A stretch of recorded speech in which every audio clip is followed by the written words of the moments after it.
And I call this priming the engine, right? The idea of priming means that you're gonna prepare your unit both mentally and physically. You're constantly stopping and bringing the group back in and then sending them back out and bringing them back to the mountain, sending them back out. Is priming the engine, is having everything else happen in the day lead up to that session. And so you can get out in front, you can be proactive to the session you're gonna run that day. So for example, let's say we are going to do cuts and relays as our team defensive session in a given day. The day is going to start in the classroom. And so the first step would be the classroom. You cover cuts and relays in the classroom, and we'll expand on what the classroom's. From there, you head out and you do what most defensives do to start. You're going to do a throwing program. And it's important that you can integrate some tasks in that throwing program that relate directly to cuts and relays. And so you can talk about the mechanics of how you're going to stand as an infielder and how you're going to hold your hands up and how you're going to let the ball travel. All of that can happen during the throwing program, so it doesn't have to happen during the team defense where everyone's waiting. Following that comes the AAR, the after action report. And I think it's really, really important for the learners to have an opportunity to review the session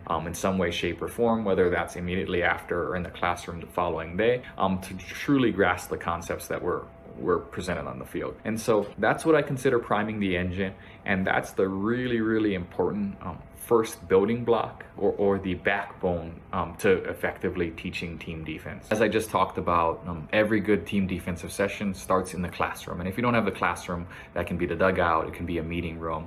Anywhere is a classroom. The idea is that you're stopping any physical activity and taking the time to break down a concept. And so that's what makes it a classroom, not the physical classroom. Now, Coach Corbin did an amazing job a few years ago doing a presentation on team defense and specifically the classroom. And I believe that's kind of the gold standard in terms of classroom sessions. And I'm going to expand on some concepts he talked about that a little